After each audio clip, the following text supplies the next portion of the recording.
Good morning, everybody. This is Jim. It's the 30th of March 2023. Yesterday we released a bee package here, and this one here that'll be posted on a video. I didn't end it because my battery in my phone died out, so I just wanted to show you toward the end what we normally do to mark our hives. The bees are a little upset today, but normally we'll put a cow tag. Just say we'll name them like Italian 220, the day we actually installed them. And we got little nails right here stuck to magnets, and we'll just kind of stick them on there. I'm not going to do it because the bees are pretty freaked out right now, pretty active, and if I suited all the way up I would, but I just don't. My suits are in my truck and I just don't want to right now. Anyways, that's how we mark them. We use the cow tags. You can get them at Tractor Supply, Rural King, or online, and just kind of tack them lightly to your hive, so you kind of, as you're walking by, you know what they are. So we normally do that. And then the last thing that I always do is last year, you can keep a journal, a log with just the notebook and everything. That's fine. Some people will do that and they'll actually post their write-up inspections inside the top of the hive and stuff like that. But for $18 for an entire year, the price of less than 2 Big Macs. You can download and buy an app for 1 year. It's called I don't know if you're able to see it. Let me get my glasses on and I'll show everybody. Down here, and we'll go through it. I do this with every hive I install. It's called Hive Bloom, and you just download it. It's free, and then you can load all your different asperaries. Like I have one at my house, and then I have Sunny Pastures. This is the one you're looking at right here. If you want to add another one, you just go down here. Some people have 3 or 4 different areas. So all you do is you'll click on where you're going to install your bees. And I'm going to go ahead and go through this. I'm going to add a hive, the one we did yesterday. I'm going to go ahead and take a photo, allow use of my camera. And this is the first one we did yesterday. Take a picture of it. Then after you do that, you can just go ahead and use the photo, and I'll save that one and just click done. And hive name, we're just Italian 1.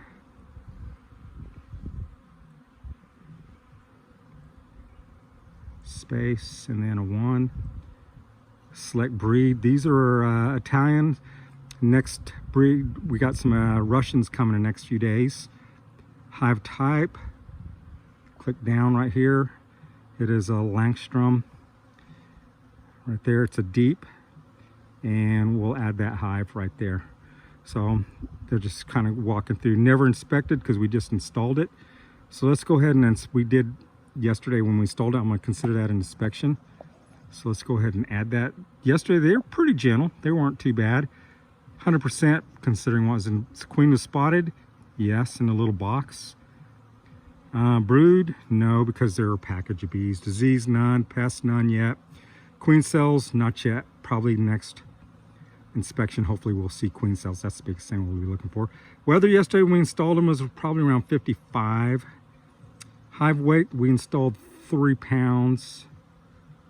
And notes, I'm just going to say new package installed, and that's it. Add that inspection right there. We'll go back out of there. Task, there are no tasks right there, but I'm going to go ahead and create one right here. Description, check, you know, the queen escape cage. So queen, check, and mark with the red. Due date, we want to go ahead and do that one probably. You know what, let's go ahead and add that for tomorrow. Check her. Create. And then so we've added that inspection. Health, it's okay. Queen, days old. I'm going to estimate her days old. Whoa, one of these just tried to come in my mail real quick. Gotta be kind of careful, don't we? Let's go ahead and I'm not going to name her yet. I'm going to guess she's probably March 2nd roughly is when they created her. She shouldn't be told. She's an Italian. She is unmarked, but she will be getting marked red. I'm going to say again, she's probably born on the, roughly around the 2nd, this estimation. Okay. She's not equipped. We do have a queen, as we know right now. So we'll go out, we'll exit out of that. We're not going to harvest anything. Feed, we did feed our bees, so we'll add that. We fed them sugar water, 1 quart. Add feed, that's good. And then the last thing we want to do is we want to be notified and remembered to check for that queen tomorrow. And then after that, I'll set up a second inspection for like 1 week, make sure that queen is actually laying eggs and doing her job. If not, and that she was accepted, because if not, it's considered kind of an emergency situation, and it's not a good thing. We've got to order another queen online, and they're getting very expensive, as you guys know. So that's what we do. That's how we actually install everything.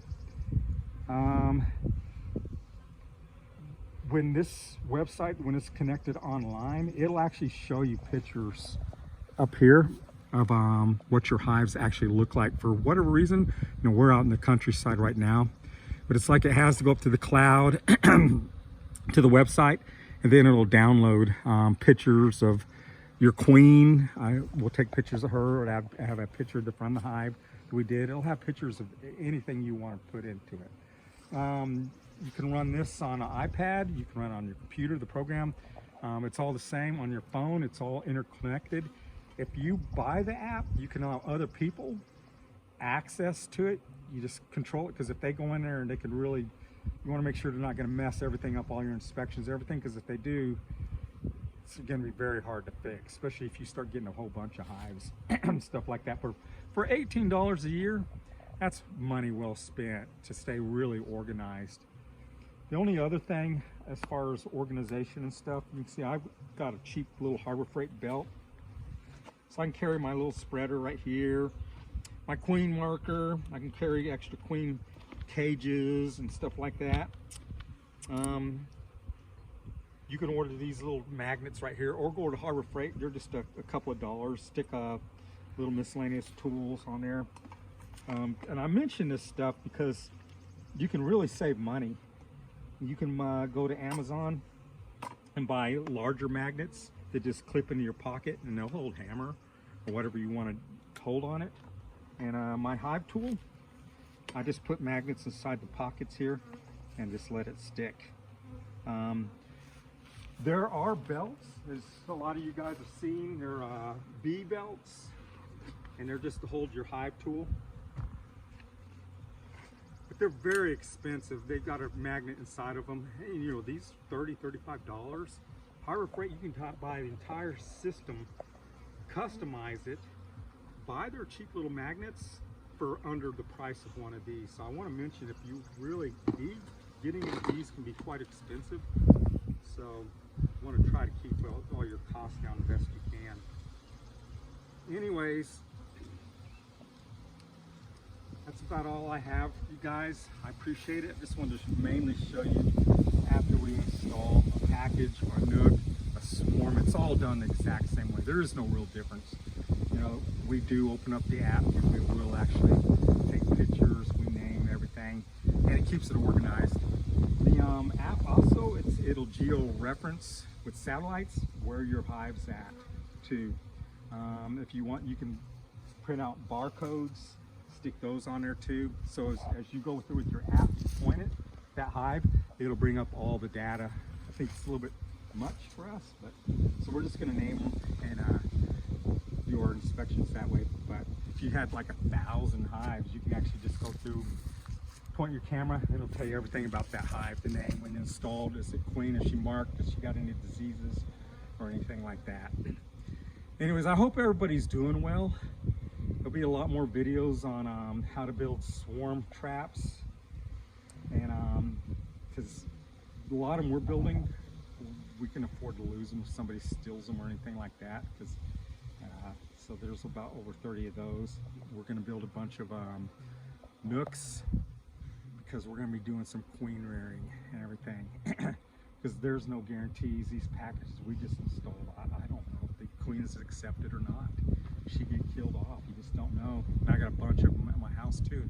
One's questionable at my house, and for me to replace her, it's $40 to buy the queen, and then you got to pay overnight shipping. It's a lot of money. So we're going to be raising our own queens here pretty soon, and you guys will get to see how we do that. And we're going to do it all on a shoestring budget. We really are. The actual swarm traps, we build one sheet of plywood. We're able to build 3, and with a high quality paint, it comes down to maybe $10 per trap.